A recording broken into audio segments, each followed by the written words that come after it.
లోకేష్ గారు ఇప్పుడు చంద్రబాబు నాయుడు గారి లాయల్ గా ఉన్న ఈ అనేక సంవత్సరాలుగా టీడీపీకి అంటిపెట్టుకుని ఆ, ఉన్నటువంటి నాయకులు పిల్లలందరూ లోకేష్ గారికి ఫ్రెండ్స్ గానే ఉండుంటారుగా, పరిచయాలు ఉండుంటాయి చిన్నప్పటి నుంచి. ఉమ్. వాళ్ళని కాదని కొత్తగా రాజకీయాల్లోకి వచ్చే యువకుల్ని లోకేష్ గారు చేర్చుకోవడం కొంచెం కష్టమేమో అనిపిస్తుంది. ఎందుకంటే కొన్ని దశాబ్దాల పరిచయం కూడా ఉంటుంది కదా. ఇది ఎలాగా బ్యాలెన్స్ చేస్తే బెటర్ అంటారు మీ మీ అంచనా? ఇప్పుడు ఇది ఎలా ఉంటుందంటే కొంచెం కష్ట సాధ్యమే. ఈ ఎవరిని ఎంచుకోవాలి, ఎవరిని కూడా పెట్టుకోవాలి అనే దాంట్లో ఎవరు అలాంటి వాళ్ళు అనేటువంటిది కొంచెం కష్టంగానే ఉంటది ఆ ఎంపిక. నేను అనేది ఏంటంటే, లోకేష్ గారు పాదయాత్ర పార్టీని ఒక రేంజ్ కి హైప్ తీసుకెళ్ళాడు ఆయన. తెలుగుదేశం శ్రేణులకి నేను ఉన్నాను అనేటువంటి భరోసా, లోకేష్ నాయుడు కొడుకు కాదు నాయకుడు అయ్యాడురా బాబు అనేటువంటి ధీమా కల్పించగలిగాడు అతను. లోకేష్ ఒక లీడర్ అనేటువంటి భావన కలిగింది.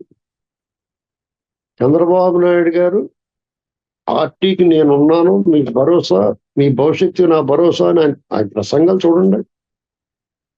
ఎక్కడా తగ్గకుండా ఎలాంటి పోరాటం చేశారు. ఇదంతా వృధా అయిపోతుందని మా బాధ. ఇప్పుడు మేము ఇప్పుడు ఏదైనా గోడ పడిపోతుంది అనుకోండి, అరే రే అనుకుంటాం, దారిని పోయి కూడా మనకు సంబంధం లేకపోయినా. నేను ఎందుకు మాట్లాడాల్సి వస్తుందంటే, ఇదే నోటితో లోకేష్ గారి విషయంలో కానీ, చంద్రబాబు గారి విషయంలో కానీ, పవన్ కళ్యాణ్ గారి విషయంలో కానీ బీజేపీని ఎప్పుడు నేను సమర్థించలేదు. ఎందుకంటే వాళ్ళు చేసిన దుర్మార్గాలు అలాగ ఉన్నాయి. ఇవాళ కూటమిలో ఉంటే వాళ్ళు నాకుంటారు, కానీ మాకేం అవసరం లేదు. ఇక జగన్మోహన్ అరాచకాలం ఏదైతే ది డే బిగినింగ్ నుంచి 2019 జూన్ 30 నుంచి నేను రైట్ మొదలు పెట్టి నేను ఎట్లా వదలుపెట్టలేదు. ప్రతిరోజు అతను అరాచకాన్ని ప్రశ్నించి మాట్లాడాం, నిలదీశాం. కానీ ఇవాళ పరిస్థితులు చూస్తే చాలా నిరాశ నిస్పృహలకు నాకు కూడా కలుగుతున్నాయి. అనుకున్నది ఒకటి అయ్యింది ఒకటి అనిపిస్తుంది. దానికి కారణాలు ఉన్నాయి, డెఫినెట్ గా ఉంటాయి. అయితే ఆ కారణాలతో ప్రజలకు అవసరం లేదు. మీరు ఏం చేస్తున్నారో కనిపించాలి. నిజంగా చంద్రబాబు నాయుడు గారు ప్రజల పట్ల పూర్తిగా బాధ్యత ఉన్న వ్యక్తి అయినా ఏ రకంగానే లా అండ్ ఆర్డర్ చెడిపోవడం ఒప్పుకోదు. అవసరమైతే తనను తాను శిక్షించుకుంటాడు, తన క్యాడర్ని శిక్షిస్తాడు తప్ప ఏ రకమైన అది తప్పు అంటాను నేను. దీన్ని నువ్వు శిక్షించకూడదు, శిక్షించుకోకూడదు, నీ క్యాడర్ని శిక్షించకూడదు. దొంగలు అలా బయట వదిలేసి ఒక మెసేజ్ వెళ్ళాలి. తప్పు చేస్తే తోలు తీస్తారు. చూడండి, చంద్రబాబు నాయుడు గారు ఒక అమ్మాయి మీద అత్యాచారం జరిగితే ఇలాంటి ఆడపిల్లల మీద అత్యాచారం చేసిన వాళ్ళు, అల్లరి చేసిన వాళ్ళకి అదే ఆఖరి రోజు అని చెప్పాడు. దెబ్బకే దారిలోకి వచ్చేసారు, అడిలిపోయారు. మళ్ళీ మధ్యలో జగన్మోహన్ రెడ్డి వచ్చేసాడు, మళ్ళీ పెంట చేసాడు. కానీ లేకపోతే ఆ భయం కంటిన్యూ అయ్యి లెవెల్ అయిపోయి లాండ్ ఆర్డర్ ఈ ప్రాబ్లం రాకుండా పోను. అలాగా అసత్యాలు దుర్మార్గాలు ప్రచారం చేస్తే నువ్వు ఎక్కడ దాక్కున్నా ప్రపంచంలో టీంని పెట్టి ఎంత ఖర్చు అయినా కానీ తీసుకొస్తాను జుట్టు కొట్టుకుని ఒక మెసేజ్ చూపించాలి, ఒక మెసేజ్ ఇవ్వాలి. అలాగే నాయకులు కూడా ఓవర్ యాక్షన్ చేసి స్టోరీలు మాట్లాడుతున్నాడు, తోలు తీసండి, పిచ్చకొట్టుడు కొట్టాలి. ఇది ఒక మెసేజ్ ఇవ్వాలి.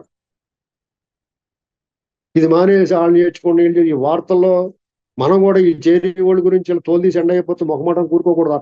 ఓన్లీ ఆడితో మొహమాటం లేదా ప్యాకెట్ ఫ్రెండ్షిప్ ఇలాంటివి ఏమి ఉండకూడదు. నాయకులు ఊరుకోకూడదు. జనసేన పార్టీ కేడర్ని పెంచుకోవాలంటే ప్రజల్లో కేడర్ పెంచుకోండి. ప్రజల నుంచి తీసుకున్న 300 మంది ఉన్నారు బాగా మాట్లాడే వాళ్ళు, బాగా చేసిన వాళ్ళు. ఆర్థికంగా పరిపుష్టి కావాలంటే మీరు ఆర్థికంగా పరిపుష్టి వచ్చేలా చూడండి. వాళ్ళకి ఏమైనా అవకాశాలు ఇవ్వండి, ఏదైనా మంచి వ్యాపారం చేసుకోవడానికి కట్టాను సక్రమ మార్గంలో. అంతేగాని ఆల్రెడీ జగన్మోహన్ రెడ్డి, రాజశేఖర రెడ్డి అయ్యాలో కొల్లగొట్టి ఆ ప్రజల ఆస్తులు కొల్లగొట్టేసిన వాళ్ళకి వాళ్ళు పట్టుకొచ్చిన మూటలతో రాజకీయం చేద్దాం అనుకుంటే కరెక్ట్ కాదు. ఇది ఏ పార్టీ కూడా ఎవరిని చేర్చుకున్నా ఇదే వర్తిస్తుందండి. నా అభిప్రాయం అయితే అది. నా అభిప్రాయం అంటే ఇన్ ద సెన్స్, నాకు రోజుకి 10 మంది 20 మంది రాష్ట్రంలో అన్ని ప్రాంతాల నుంచి, ఈ ప్రపంచం అన్ని దేశాల నుంచి దుబ్బేస్తున్నారు పట్టుకుని. నేనేం చెప్తాను సమాధానం? నాకేంటండి సంబంధం? కారణం ఏంటంటే మనం జగన్మోహన్ దుర్మార్గుడు, అరాచకం, చంద్రబాబు వస్తాడు తోలు తీసేస్తాడు, ఈ దేశం విడిచిపెట్టి పారిపోతారు వాళ్ళు, మీకు ఏం పర్లేదు, వాళ్ళకి గరుడ పురాణంలో స్థూలదండనం ఇలాంటి శిక్షలు వేస్తారు, మడతెట్టేస్తారు. తెలుగుదేశం వాళ్ళు ఏం చిన్నోళ్ళు ఏం కాదు, కొట్టిన తొక్కిన ఆరలాగేస్తారు, మీరేం పర్లేదు ధైర్యంగా ఉండండి అని భరోసా ఇచ్చాం. కాబట్టి ఆయన అలా చెప్పు ఏటైంది అని అడుగుతున్నారు. అది కారణం. మనం ఇప్పుడు మళ్ళీ స్పందించడానికి కారణం అది. రైట్. చూద్దాం సార్, మరి ఇది ఎన్నాళ్ళు ఇలాగా ఈ జోగుల బండి సాగుతుందో. ధన్యవాదాలు సార్.